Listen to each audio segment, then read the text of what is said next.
Good morning all of you. तो बच्चों हम लोग पास्ट टेंस समाप्त कर लिए थे। आज हम फ्यूचर टेंस पढ़ेंगे, ठीक।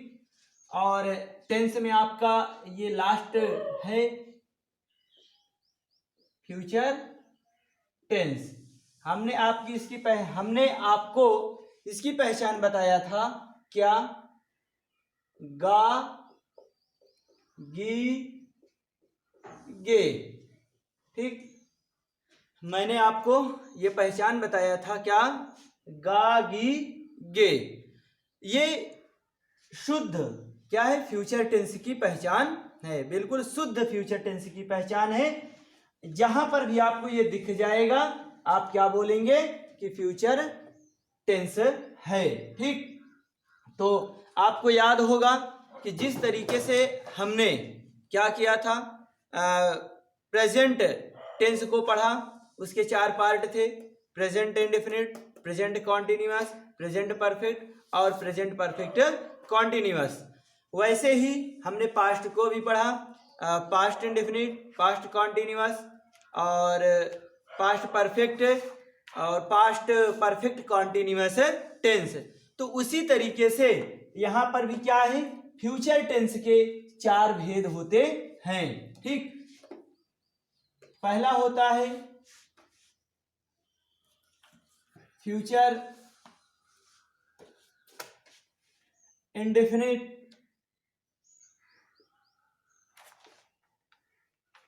टेंस,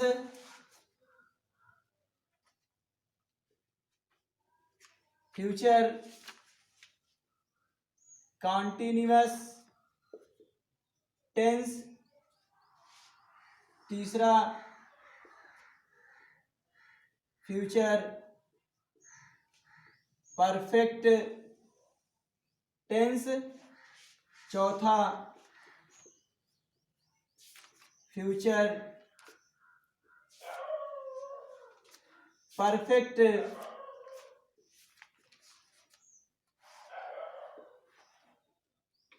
कॉन्टिन्यूअस टेंस, ठीक।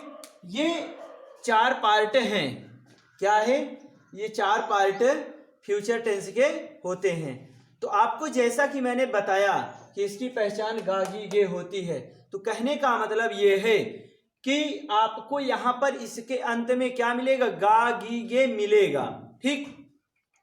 एक बात, जैसे प्रेजेंट टेंस की मैंने पहचान बताया था कि उसकी पहचान है, हूं, हो होता है, ठीक। तो वहां पर आपने देखा होगा कि चाहे वो इंडेफिनिट हमने पढ़ा हो, चाहे कॉन्टिन्यूअस, चाहे परफेक्ट हो, चाहे परफेक्ट कॉन्टिन्यूअस, वहां पर लास्ट में आपको क्या मिला था? है, हूं, हो मिला था, ठीक। वैसे ही पास्ट में हमने आपको बताया था, थी, थे, वो तो मिला ही मिला था। उसके साथ में थोड़ा सा और परिवर्तन आया था, क्या? बड़ा आ मतलब आ, ई, ए भी आपको वहां पर देखने को मिल गया था, ठीक। तो वैसे ही यहां पर भी आपको क्या मिलेगा? गा, गी, गे देखने को मिलेगा। और जो बच्चे क्या बोलते हैं, हिंदी व्याकरण को अगर अच्छी तरीके से पढ़े होंगे, अगर वहां पर काल को पढ़े होंगे, तो कुछ बच्चे प्रश्न चिन्ह उठा सकते हैं कि वहां पर गा, गी, गे आता है, तब भी प्रेजेंट में है अगर, ठीक, प्रेजेंट में है या फ्यूचर में तो दिखेगा लेकिन प्रेजेंट को शो करता है, तो वो हिंदी की बात अलग होती है, ठीक। यहां पर अलग बात है, यहां पर क्या है? अलग बात है। तो यहां पर हम उसको हिंदी के टेंस से और इंग्लिश के टेंस को कंपेयर नहीं करेंगे, ठीक। तो ये इसके 4 पार्ट होते हैं। अब हम क्या करेंगे? सबसे पहले फ्यूचर इंडेफिनिट टेंस को ही शुरू करते हैं और इसका हम सबसे पहले क्या करेंगे? सिंपल सेंटेंस, ठीक। क्या करेंगे? सबसे पहले सिंपल सेंटेंस के बारे में चर्चा करेंगे, ठीक। जैसा कि पीछे के हम टेंस पढ़ते चले आ रहे हैं, जैसा कि हम पीछे से टेंस पढ़ते चले आ रहे हैं, तो वहां पर इसी तरीके से हम पढ़ रहे हैं simple sentence, negative sentence, interrogative और इंट्रोगेटिव नेगेटिव सेंटेंस, ठीक। तो ये आपका क्या है? सिंपल सेंटेंस है। अब देखिए इसकी पहचान क्या होती है, ध्यान दीजिएगा। क्रिया में गा, गी गे। क्रिया में क्या होता है, गा गी गे जुड़ा रहता है। क्रिया में क्या होता है, मतलब वर्ब में गा गी गे जुड़ा रहता है। कहने का मतलब वाक्य के अंत में क्या आएगा, गा गी गे आएगा, ठीक। लेकिन क्या रहेगा, क्रिया के साथ जुड़कर आएगा। अब उसके बाद क्या है, यहां पर जो हेल्पिंग वर्ब होगी, यहां पर क्या होगी, जो हेल्पिंग वर्ब,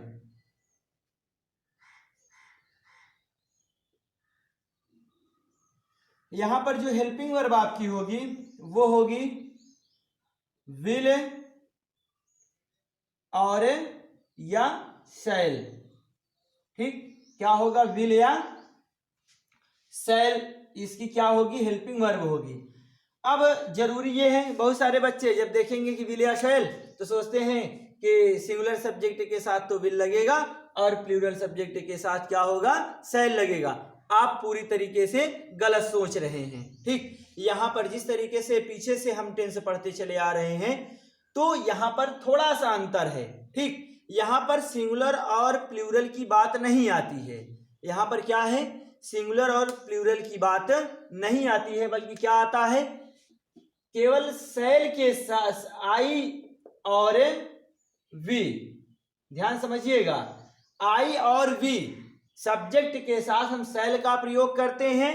बाकी जितने भी हैं वो चाहे ही हो, सी हो,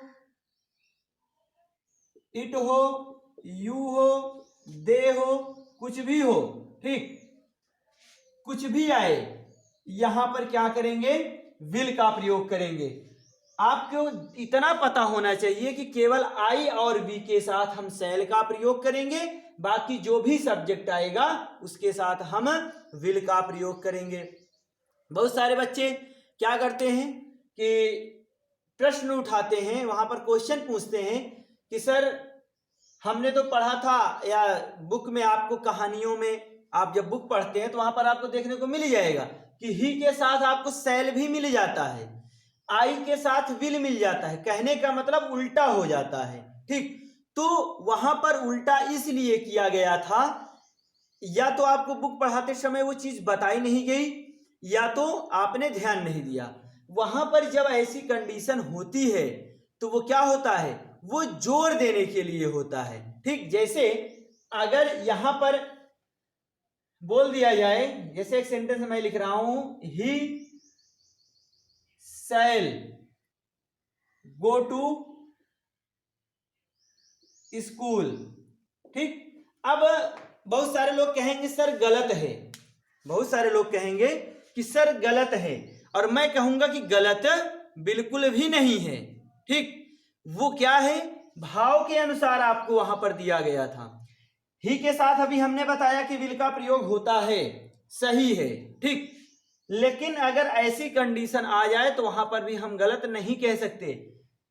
जब हम ऐसे करेंगे, he will go to school, ठीक, मतलब वह स्कूल जाएगा, वह स्कूल जाएगा, ये तो नॉर्मली बात हो गई। लेकिन इसका जो भाव आएगा, इसका मतलब होता है कि जोर देने की बात की जा रही है। जोर देना मतलब जैसे इसका अर्थ ये हो जाएगा कि वह भी स्कूल जाएगा। बात समझ में आ रही है, वह भी स्कूल जाएगा, या ऐसे भी बोल जा सकते हैं कि वह अवश्य स्कूल जाएगा, ठीक। वह अवश्य स्कूल जाएगा, या आप बोल सकते हैं कि वह भी स्कूल जाएगा। मतलब कहने का है कि जोर देने की बात यहां पर की जा रही है, ठीक। और यहां पर क्या है, सीधी सीधी नॉर्मली बात है कि वह स्कूल जाएगा, ठीक। तो जब यहां पर ऐसी कंडीशन आती है, ऐसे ही आई और वी के साथ अगर विल का प्रयोग हो जाएगा तो वो जोर देने का काम करने लगेगा। कहने का मतलब यह है कि जब सब्जेक्ट के साथ क्या है, हेल्पिंग वर्ब की अदला बदली हो जाती है तो उसका थोड़ा सा भाव परिवर्तित हो जाता है। अब बात समझ में आ गई होगी। तो वहां पर आपने बुक में जहां पढ़ा होगा, आप वहां पर बुक में ध्यान दीजिएगा, तब आपको चीजें समझ में आएंगी। इसीलिए जब आप लोग क्या करते हैं, बुक पढ़ते हैं, तो आपको या तो सेंटेंस आपसे नहीं बनता, या क्या करते हैं, कहानी को वैसे ही घुमा फिरा के पढ़ के निकल जाते हैं। जब आप एक एक चीज को पॉइंट करके पढ़ेंगे तब कहानी भी आपको अच्छे से समझ में आएगी और चैप्टर का भाव भी समझ में आएगा और वहां पर आप सेंटेंस का अच्छे से अर्थ भी निकालने में सक्षम होंगे। ठीक, तो यहाँ पर क्या है, इसको हम मैं इरेज कर रहा हूं, ये और डीप की बात थी फिर भी मैंने आपको बताया। ठीक, अब इसके बाद क्या होता है, इतनी बात हो गई। चलिए, तो जो वर्ब होगा, यहां वर्ब का फर्स्ट फॉर्म प्रयोग किया जाता है। वर्ब का फर्स्ट फॉर्म प्रयोग करते हैं। ठीक, वर्ब का फर्स्ट फॉर्म प्रयोग करते हैं। ये हमारा क्या हो गया, पूरा का पूरा ये फ्यूचर इंडेफिनिट टेंस का सिंपल सेंटेंस का पूरा हमने आपको कहानी जो थी वह मैंने आपको समझाया। कहने का मतलब क्या है कि जिस किसी हिंदी वाक्य में क्रिया में गागी गे जुड़ा रहता है, ठीक, वो क्या होता है, फ्यूचर इंडेफिनिट टेंस कहलाता है। फ्यूचर इंडेफिनिट टेंस कहलाता है और इसमें हेल्पिंग वर्ब विल या शैल का प्रयोग करते हैं। आई और बी के साथ शैल का प्रयोग, बाकी जितने भी सब्जेक्ट होंगे उनके साथ विल का प्रयोग करेंगे और वर्ब का हम फर्स्ट फॉर्म प्रयोग करते हैं। ठीक, इतनी बात समझ में आई। अब देखिए, तो रूल भी आसानी से बन जाएगा। रूल भी क्या होगा, आसानी से बन जाएगा। सबसे पहले सब्जेक्ट, उसके बाद हेल्पिंग वर्ब क्या आ जाएगी, विल या शैल। सब्जेक्ट विल या शैल, उसके बाद मेन वर्ब का first form object other word full stop. अब आप देख रहे होंगे कहानी कहां बदल रही है, कहानी कहां बदल रही है, कहानी केवल एक जगह बदल रही है। वो क्या, helping verb main verb. Helping verb main verb. आप चाहे प्रेजेंट टेंस देख लें, चाहे पास्ट टेंस देख लीजिए, थोड़ा थोड़ा बीच में परिवर्तन आया, बाकी रूल में आपको सब कुछ वही देखने को मिल रहा है। ठीक, तो अब यहां पर हम क्या करेंगे, इसका एग्जाम्पल देख लेते हैं। जैसे मैं कल गाना गाऊंगा, मैं कल गाना गाऊंगा। ठीक, अब देखिए क्रिया है गाना, इसके साथ गा जुड़ के आया है। ठीक, तो क्या हो जाएगा, आई। अब देखिए आई के साथ क्या प्रयोग करेंगे, शैल। आई शैल सिंग अ सॉन्ग। ठीक, मैं गाना गाऊंगा कब, tomorrow.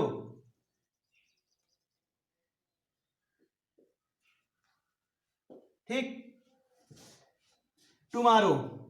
I shall sing a song tomorrow, मतलब मैं कल गाना गाऊंगा।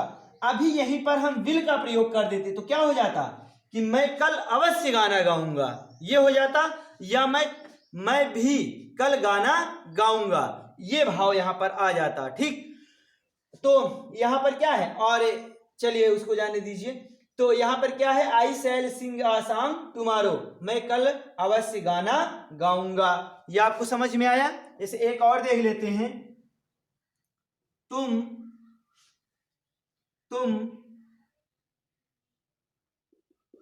अपने भाई के साथ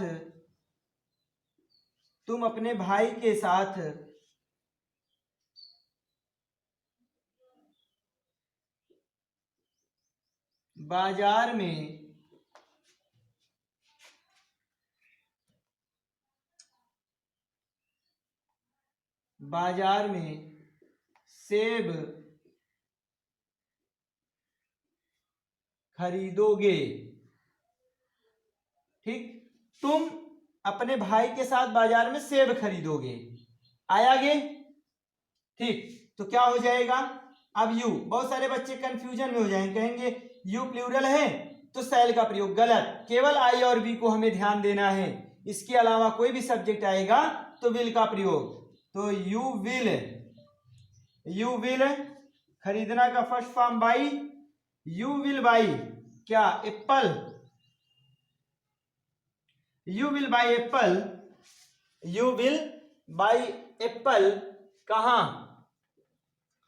इन the market with your brother.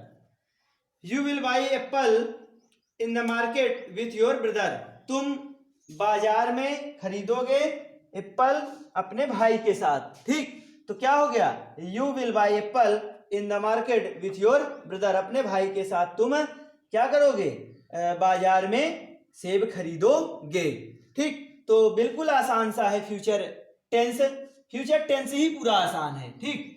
तो ये आपको सिंपल सेंटेंस समझ में आया होगा, सिंपल सेंटेंस आप समझ गए होंगे, ठीक। अब इसके बाद हम इसके निगेटिव सेंटेंस की बात कर लेते हैं। क्या करते हैं, निगेटिव सेंटेंस की हम बात कर लेते हैं। देखिए निगेटिव सेंटेंस में जैसे वहां पर आप डू या डस के बाद नॉट लगा देते थे, ठीक। यहां पर और क्या रहेगा, वाक्य में नहीं शब्द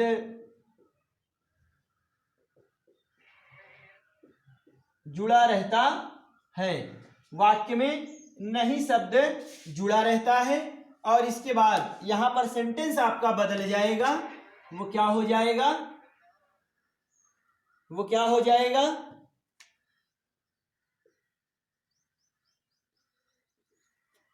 निगेटिव सेंटेंस, ठीक। थोड़ा सा परिवर्तन रूल में आएगा, बाकी और कुछ नहीं होगा। विल या शैल के बाद नॉट का प्रयोग हो जाएगा, जैसे वहां डू या डच के बाद नॉट का प्रयोग कर देते थे, ठीक। तो क्या हो जाएगा, सब्जेक्ट हो जाएगा, विल या शैल हो जाएगा, और उसके बाद नॉट हो जाएगा ये, ठीक। सब्जेक्ट होगा, विल या शैल होगा, नॉट होगा, मेन वर्ब का first form, object, other word और फुल स्टॉप। ये आपका क्या बन गया, रूल बन गया, ये आपका रूल बन गया, ठीक। तो अब इसका एग्जाम्पल देख लेते हैं, ठीक। आपको समझ में आ रहा होगा। अब यहां पर कुछ ज्यादा चीजें हैं नहीं, ठीक। ज्यादा चीजें ना होने का मतलब यह है कि अब चीजें आपको आसानी से समझ आएंगी, ठीक। चलिए देखते हैं, वह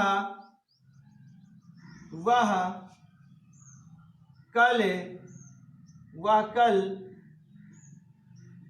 स्कूल नहीं आएगी, वह कल स्कूल नहीं आएगी, ठीक। तो गी नहीं, तो क्या हो जाएगा, सी विल, तुरंत बाद not, she will not come school, कब, टुमारो, ठीक।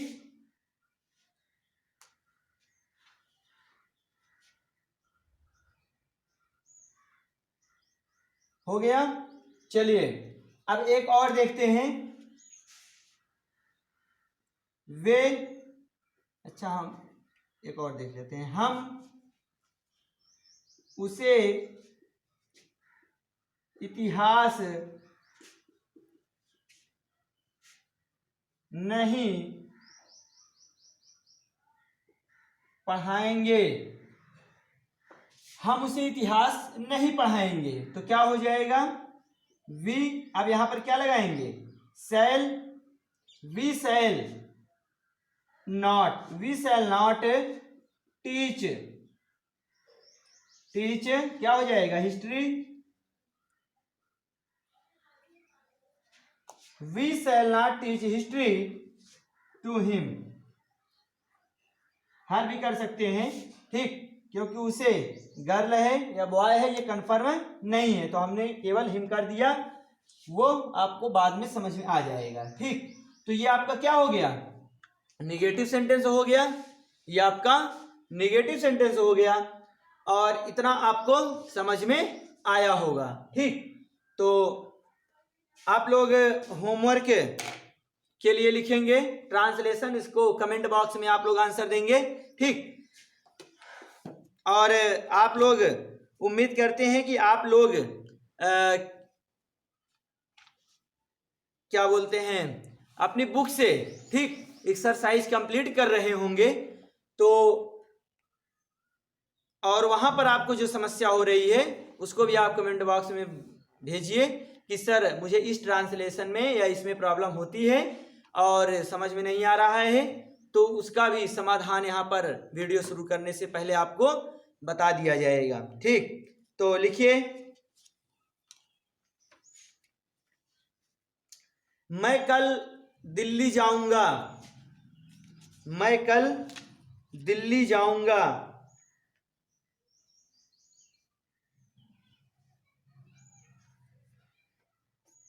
मैं बार बार प्रयास करूंगा, मैं बार बार प्रयास करूंगा। ठीक, बार बार का होता है again and again, again and again बार बार का होगा। ठीक, तो क्या करेंगे, मैं बार बार प्रयत्न करूंगा। ठीक, और लिखिए,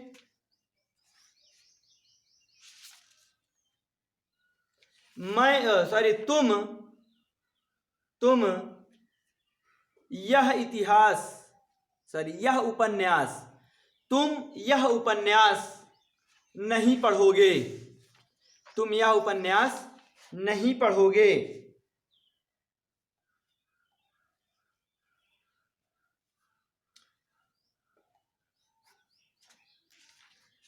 ठीक, और आगे लिखिए,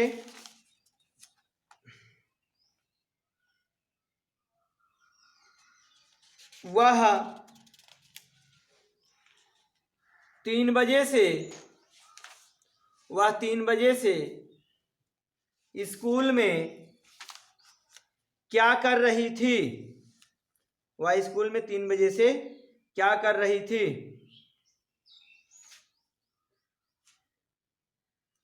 सुबह 6 बजे से सुबह 6 बजे से वर्षा हो रही है, सुबह 6 बजे से वर्षा हो रही है।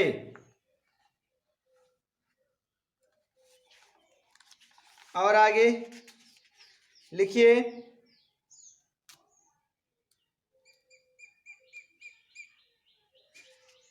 मेरे स्टेशन पहुंचने से पहले मेरे स्टेशन पहुंचने से पहले गाड़ी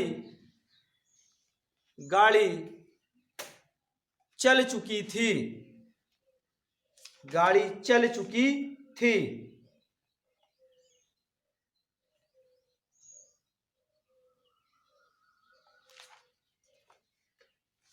एक और लिखिए,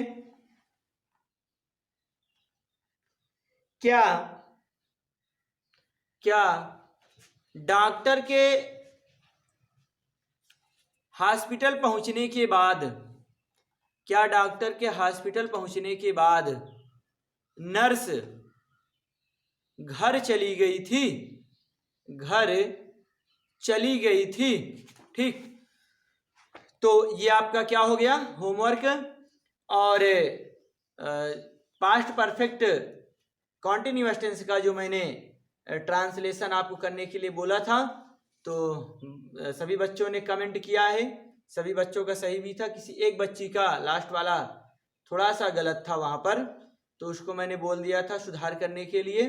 ठीक, कमेंट बॉक्स में ही मैंने उसको जवाब दे दिया था, तो आप इसका जवाब देंगे जो आज मैंने आपको होमवर्क दिया है। ठीक, और मिलते हैं अगले वीडियो में इसके इंट्रोगेटिव और इंट्रोगेटिव नेगेटिव सेंटेंस के साथ, और इसी हफ्ते में आपका टेंस समाप्त हो जाएगा, उसके बाद फिर हम एक्टिव पैसिव में चलेंगे। ठीक, तो मिलते हैं अगले वीडियो में।